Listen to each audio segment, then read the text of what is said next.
భారతదేశంలోని ఏమన్నా ముట్టుకున్నోడు మాయం అంటే మాయం. మరి ఆయన 82 ఏళ్ళు ఆయన వద్దా. మాకు ఏరి కోలేయాలన్నాయి అది పోతే అది వెనకగత్తే యావత్ బ్రహ్మచారి ఉన్నాడు ఉత్తరప్రదేశ్ ముఖ్యమంత్రి ఉత్సవాడుతుంది టెర్రరిస్టులకు చిలుకున అసలు ఉన్నాడు. మరి ఇప్పుడు కాంగ్రెస్ గోల్యాగలు ఏమంటున్నాయి అంటే ఇక మరి బీజేపీ పెబ్బ రామచంద్రరావు మెత్తడి మనిషి దండగా వ్యవహారం ఎంత ఏలో వీళ్ళు బీజేపీ వాళ్ళు పప్పుల కాలు వేసిర్రు ఈయనతో ఏమవుతుంది ఊరు కాలేదు పీరు లేవది గిట్ల ఉంటే అయితే అది పని ఉరుకులో పెట్టాలి. ఇక గసమంచోడు మరి ఇక పార్టీనే ఉరుకులో పెట్టిస్తాడు ఉత్తదే అంటుర్రు. మరి ఆయన ఏమో నేను అన్ని గెలిపిస్తా ఇన్ని గెలిపిస్తా రేపు జడ్పీ చైర్మన్లు 25 గెలిపిస్తానేమో ఆయనే మీ సమ్మెలు వేస్తుండు అవుతుందంటవా. అంటే విశ్వామిత్రుని రూపం ఏదవుతుంది. ఇప్పుడు అయ్యగారే పెళ్లి పిల్లగాని కావాలంటే కాదు. అయ్యగారే నేనే పెళ్లి పిల్లగాని అయితే అంటే కాదు. ఆయన సద్బ్రాహ్మణుడు, అన్ని తెలిసినోడు, లఘు తెలిసినోడు, దెబ్బల పడ్డోడు, దెబ్బలు కొట్టినోడు, హైకోర్టు వకీల్ అయ్యేతోడు, ఇప్పుడు సుప్రీంకోర్టు బెంచ్లు ఉండో ఆయనే. అటువంటి త్యాగం చేసిన పురుషుడు వీళ్ళందరినీ దగ్గర చేసి 8 మంది పార్లమెంట్ మెంబర్లను 8 మంది అసెంబ్లీ మెంబర్లను ఒక్క తాటి మీద నిలబెట్టి ఈ యువకులు ఏదైతే ఇవాళ జోరు మీద ఉన్నారో ఈ జోరు మీద ఉన్న యువకులందరినీ కూడా దగ్గర తెచ్చి రాజ్యాధికారానికి తేవలసిన అవసరం సద్బ్రాహ్మణుడైనటువంటి ఆయన మీద ఉన్నది. మా ప్రెసిడెంట్ గారి మీద ఆయన కూడా విజ్ఞుడు. వీళ్ళందరినీ ముందటేసి ఇవాళ మా నరేంద్ర మోడీ అయినాడు కూడా ఆయన ప్రెసిడెంట్ కాడు. ఆయన గుజరాత్ ముఖ్యమంత్రి ఉండే, రాజ్నాథ్ సింగ్ గారు ప్రెసిడెంట్ ఉండ్రి. ఆయన ఎట్లా ప్రధానమంత్రి అయిండో ఇవాళ బీసీ ముఖ్యమంత్రిని ఆయన చేసి తీరాలి. ఎందుకంటే ఇదివరకు బీజేపీ హామీ నెరవేరలే, ఇప్పుడు నెరవేరుతుందని నేను భావిస్తాను. మరి ఇంకో ముచ్చట ఏంటంటే ఏమో అది వచ్చే నాకు ఇప్పుడు నాకు ఏమో అడ్డట బుడ్డుట అంటుంటే నా పానం అంతా ముసల్దానం మీద పోతుంది. ఊరిక మరి అది గుడిసెలో ఒకటే ఉండేది. ఏంటంటే మరి మెరుపు ఇది నిందమైన ఆనదేవుడు ఏమో పండుకుండు ఇలా ఉరుకులో పెడుతుండు. ఇక మా రాజానం కలవగానే ఆనదేవుని కూడా ఒళ్ళు కలుపుకుందులా అంతేనానే. మరి ఇక ఏమి లేదు కానీ ఇక కవితమ్మ ఇప్పుడు జర అన్నకు దూరం అయ్యి ఇక మరి జగనాలు కనుక ఏ రకంగా షర్మిలమ్మను దూరం పెట్టిండో కేటీ రాములు కూడా కవితను కడకు నూకిండో అనేది కథ నడుస్తుంది. మరి నిన్న మొన్న ఆయన చింతపండు ఏదో అంటే కూడా ఏం ఉలుకు లేదు పలుకు లేదు, అసలు అడ్డమే రాలేదట. ఆయనను ఏ ఒక్క మాట కూడా అనలేదు, కనీసం సోషల్ మీడియాలో కూడా ఒక్క పోస్ట్ కూడా పెట్టలేదట. మరి ఎట్లా పెడిచి మరి కవితమ్మ సొంత పార్టీ పెట్టబోతుందా? ఆమె నిన్నయాల మళ్ళీ బీఆర్ఎస్ నా దారిలోకే వస్తుంది అని మళ్ళీ ఆమె డప్పు కొడుతుంది. ఏం జరుగుతుందంటే ఇప్పుడు కవితమ్మ మరి ఎట్లా ఆమె అట ఇట ఎటవుతుంది? ఆమె కవితమ్మకు దండం పెట్టి చెప్తా. అమ్మా ఓ తల్లి జర్ర ఇను రాజనమ్మ, నేను దండం పెట్టి చెప్తాను. మొట్టమొదటి మీ నాయన దగ్గర పోయి ఆయన బాగా అయినాక నువ్వేమనగా. అబ్బా అందుకనే నాకు దుఃఖం వచ్చింది వెళ్ళాక నేను వాడు చేసింది అందుకే నేను నాకు కూడా బాధ అనిపిస్తాను. ఎక్కడి బాయికాడ పాపం అమ్మగారు ఆడుతుంది ఇట్లా నడువస్తలేదు. ఇప్పుడు ఆయన ఇప్పుడు ఇంటికాడనే ఉన్నాడట. ఇప్పుడు ఇంటికి పోయి ఆయనను బాగు చేసుకోవాలి. ఫస్ట్ బాగు చేసుకున్నాక నువ్వు ఏ ఆట అన్న ఆడు. అబ్బరకొండ దయచేసి దండం పెట్టి చెప్తాను. ఓ అమ్మ కవితమ్మ జర్ర మా అమ్మ కానీ నేను కూడా నీకు పద్ధతి పడుతున్నా జర్ర కన్న తండ్రి. ఈ కచ్చపెచ్చ వ్యవహారం అయితే ఇంటికి మంచిపోయే తల్లి. జర్ర మీ అయ్యకాడికి పోయి ఆయన ఆరోగ్యం ఎట్ట ఉంది, ఆయన పానం ఎట్ట ఉంది, జర దగ్గర ఉండి జర ఇంత షాయో బిస్కోటో అదో ఇదో అందించి జర్ర కుదార్థం చేయి. అట్ట కొంత పానం జర నిమ్మలమవుతుంది. లేకపోతే మనిషి గుండె వాళ్ళకి పాపం వీడికే కచ్చ పట్టుకున్న కాడికి వచ్చింది కథ అంటే మీ కచ్చపెచ్చ వ్యవహారంతో అనేది సోషల్ మీడియా కూడా కూస్తుంది తల్లి. ఇగో ఇవాళ ఆఖరికి వస్తున్న కల్లా రాజన్న కూడా పద్ధతి పట్టిండు, అంత పెద్ద మనిషి. ఇక ఇది కథ ఇట్లా ఉంది. ఇక ఇంటదే ఎందుకంటే నువ్వు చెప్పినావు నేను చెప్పిన దండం పెట్టి.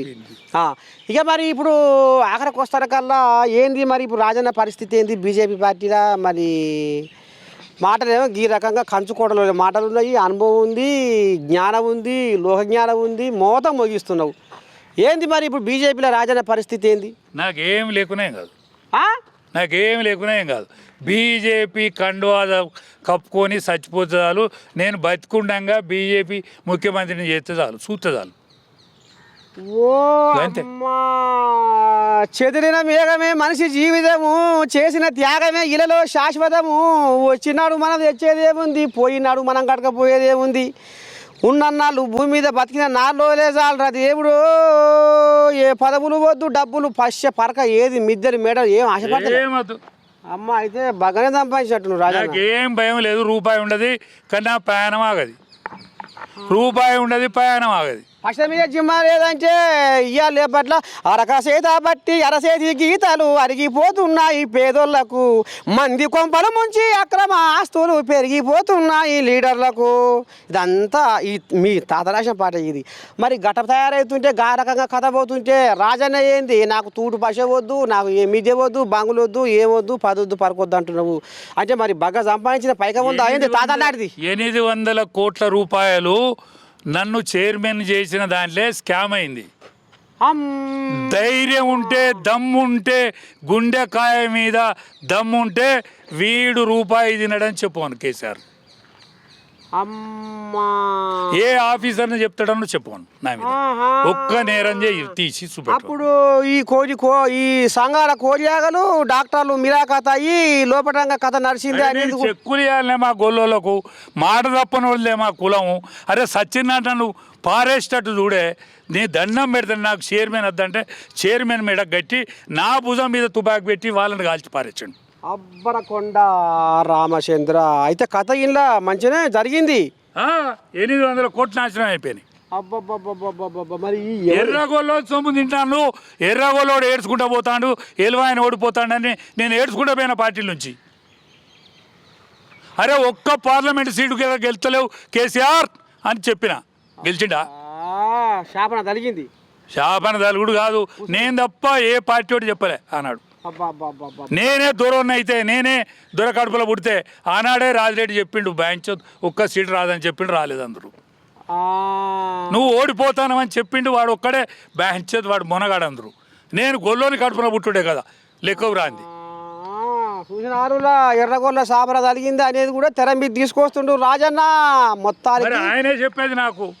ఏది మేము ఇద్దరం మంచిగా మంది వేసుకున్నాక జబ్బల కింద చేసుకుపోయి మంచంలో బండ పెడతానప్పుడు, అరే నేను కాళ్ళకాడికి వస్తుంది అంటే శోభమ్మ రావాలి కాళ్ళకాడికి, శోభమ్మ వచ్చి కాళ్ళు చక్కగా పెట్టాలి. అరే నేను పెడతా తీయరాదంటే ఎర్రగోలోడు కాళ్ళు తాకితే మొత్తం బాబునోడు తగిలినమైతే కానీ ఎర్రగోలు నాశనం అయిపోయినట్టే అనేది. ఇక చూసినారులా కథ ఏముందో లోపటంగా వెళ్ళాక మా నర్సేత ఏంది కావచ్చు, వస్తేనే రాజన్న మీద పడి ఒకటే ఒప్పలిస్తుడు అని మీరు అనుకోరు. ఇగో గదంతా అదికొచ్చి గదంతా గుండెల మసులుతుంది కాబట్టి, కడుపులో మురుగుతుంది కాబట్టి రాజన్న మీద పడి ఏడ్చిన ఎర్రగోల సాపిన మాటమైందట. ఇగో ఇది కథ.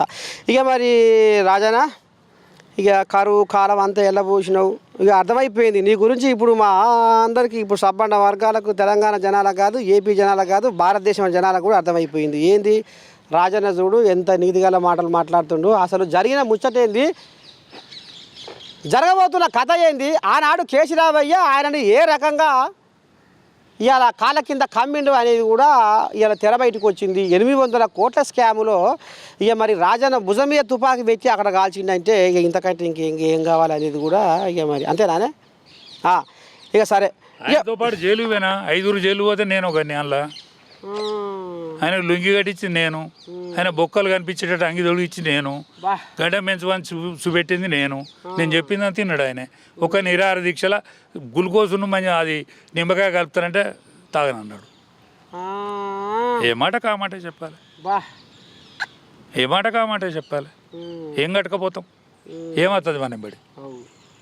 మరి ఇప్పుడు రాంగా పోంగా ఎట్లా మరి ఇప్పుడు ఏమనిపిస్తుందా నీకు? వరంగల్లో మరి పెదకోళ్ళగా సభ పెట్టిన కాంచెలు ఎలకతుర్తిలా రాబోయే రోజుల్లో ఏది గట్టి పడబోతుందంటావు పార్టీ? మరి 18 ఏళ్ళు ఉన్నాడు, 18 ఏళ్ళ నుంచి 35 ఏళ్ళు ఉన్నాడు మా ఎంబడి ఉండిరు అప్పుడు ఏది ఉద్యమం నడిపినాడు. ఈడ 18 ఏళ్ళోడు 45 ఏళ్ళకి వచ్చిండు, ఆనాడు 35 ఏళ్ళు ఉన్నాడు 50-60కి వచ్చిండు. వానికి ఓనికి పెళ్ళాం కూసైంది, వానికి ఓనికి బిడ్డ ముడమోసింది, ఇంటి మీదకి వచ్చింది, ఓనికి దెబ్బలు తిన్నాడు, పానం కూసైంది. ఏది 35 ఏళ్ళు, అప్పుడు 35 ఏళ్ళు ఉన్నాడు. 18 ఏళ్ళ నుంచి 30 ఏళ్ళోడు ఇలా కనిపించలేడు. ఎట్లయితుంది పార్టీ? ఉద్యమంలో ఆనాడు ఉన్నోళ్ళు ఎవరు ఎంబలేడు, ఎవడు కూడా ఎంబలేడు. ఇతరం వాటిలు లేవు ఈయన దగ్గర. ఇతరం వాటిలు అన్ని పరాయింటియే. అయ్యో ఇతరం వాటిలు అన్ని ఇతరం వాటిలు అన్ని పోతా ఉంటే కల్తీ. ఆయన చేసుకున్న కర్మ. మమ్మల్ని కొట్టిన వాళ్ళు ఇవాళ లీడర్లు ఆడ. ఉద్యమం అప్పుడు మమ్మల్ని దెబ్బలు కొట్టిన వాళ్ళు లీడర్లు ఇవ్వాలి. ఇప్పుడు చూసిరా కర్మ ఎవరిని వదిలిపెట్టదు అనేది అంటుంటారు చూడు. గది కథ. ఇక మరి అక్కడికి వస్తారకల్లా ఏం చేయదు ఎట్ట చేయదు. ఇక మరి కలవక మా వరంగల్ రాజన్న ఆడికి వెళ్ళి వచ్చిండు. ఇప్పుడు వరంగల్కి వెళ్ళి వచ్చిండు. ఇక కాళ్ళకి గిరికలు కట్టుకొని ఎట్ట చేయదు ఏం చేయదు, ఏదో ఒకటి చెప్పాలి, ఏదో ఒకటి నిజాలు సమాజానికి తెలవాలి, తెలంగాణ జనాలకు తెలవాలని ఇక ఈ రకంగా ముళ్ళ కట్టుకొని వచ్చిండు ఆ ముచ్చట్లు. ఇక లాస్ట్కు ఆఖరి జాలకు రాజన్న ఒక్క ముచ్చట మాత్రం అడగదలుచుకున్నా. ఏమి లేదు కానీ కర్రెపాషలు మరి ఎందుకంటే మరి నువ్వు కూడా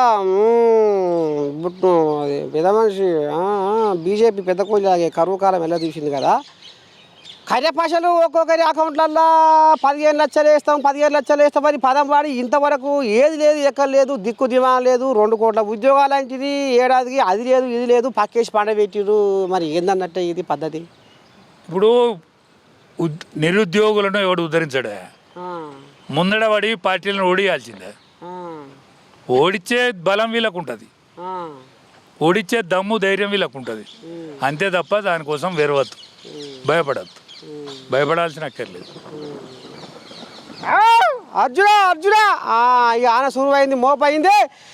ఇక అన్న ఇంతకాలం వచ్చి ఇచ్చేసినందుకు ఇక ముసురు పడుతున్నాడు పోయి ఇంత శాయసుక్క తాగుతాం. అంతేనా? ఉంటాం శనా.